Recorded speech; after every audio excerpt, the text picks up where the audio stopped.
Frédéric et Pierre qui sont dans le public. Frédéric et Pierre, est-ce que vous pouvez vous lever? Merci Frédéric et Pierre. Vous êtes trois. Donc voilà, Frédéric, Pierre et Maëlie. Alors vous êtes potes tous les deux, Frédéric et Pierre. Alors Frédéric, c'est qui? Frédéric, merci d'être là. Prenez le micro, hein, Frédéric. Et vous êtes potes avec donc Pierre et vous êtes tous les deux avec Maëlie. C'est ça? C'est ça, ouais. Donc vous pratiquez ce qu'on appelle le polyamour. Vous étiez potes avant tous les deux? Tous les trois, vous étiez potes? On s'est connus à peu près en même temps, oui. On a rencontré Pierre. Maëlie et moi, en fait, on est ensemble depuis 13 ans. D'accord. Et on a rencontré Pierre dans une soirée entre amis. On n'est pas juste un trio, hein. On a d'autres relations aussi. Ah d'accord, ah oui. Ah d'accord. Ils sont dans le public également? Non, je rigole. Non, alors donc, mais sinon, vous vivez tous les trois ensemble? Non, on vit pas tous les trois ensemble. Donc moi, je suis ami avec Pierre parce que c'est quelqu'un que j'apprécie aussi. C'est ça? En fait, c'est un peu comme les amis de nos amis, ils sont souvent nos amis. On a un peu les mêmes, les mêmes valeurs, on a un peu les mêmes centres d'intérêt, etc. Donc quand Maëlie apprécie une personne, souvent c'est une personne que j'apprécie aussi, pas sexuellement, mais. Vous, ça vous dérange pas que Maëlie, vous êtes amoureux de Maëlie? Oui. Et ça vous dérange pas qu'elle soit également avec Pierre? Ça me dérange pas, non. C'est vous. Et en fait, alors, on a parlé de tromperie et tout ça. Ouais. La tromperie ou l'infidélité, c'est du mensonge et c'est quelque chose qu'on n'apprécie pas du tout. On essaye d'avoir des relations éthiques où toutes les personnes sont au courant.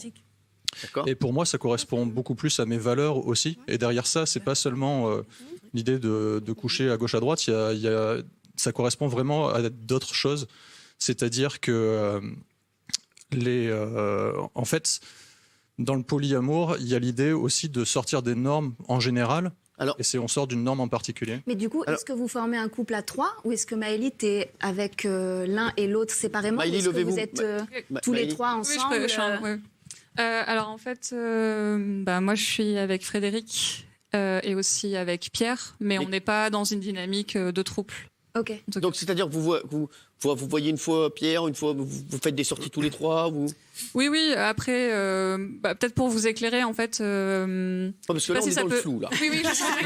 Non, mais je sens que c'est un peu flou. En fait, ce qui est intéressant, moi, ce que je trouve hyper intéressant là dans votre émission, c'est que vous avez fait appel à nous dans ce cadre très précis de l'infidélité et de la fidélité.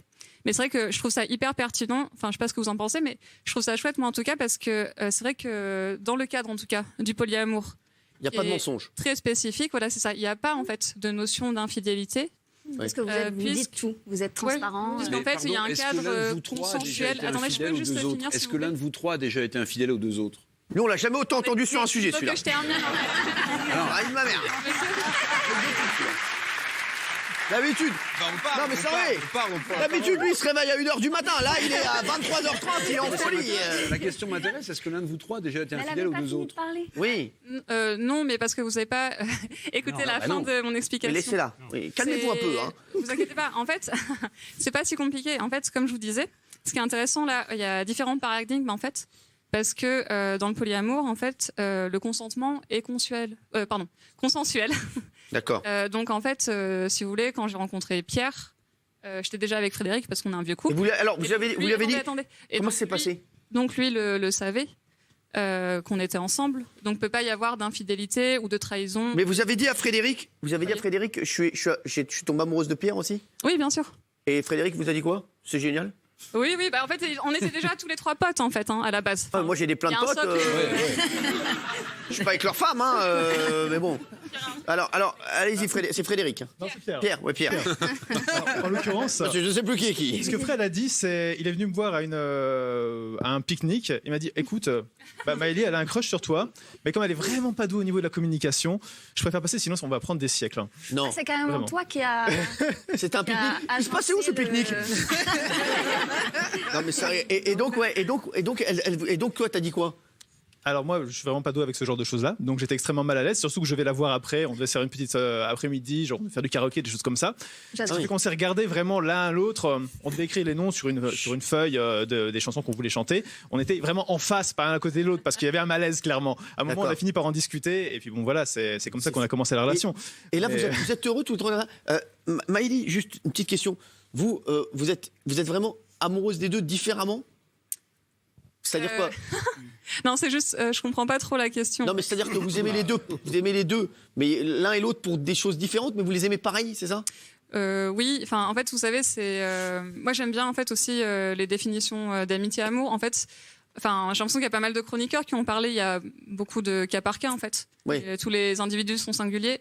Et en fait, c'est intéressant de savoir quelles sont les définitions de l'amitié et de l'amour pour chacun. Mais est-ce que s'il y en a un qui vous demande de choisir, est-ce que vous le feriez ou vous dites non, c'est comme ça, c'est les deux ou... Non, en fait, là, vous savez, c'est comme imaginer une réalité parallèle un peu étrange. Vous voyez, enfin, ça n'a pas vraiment de sens, en fait.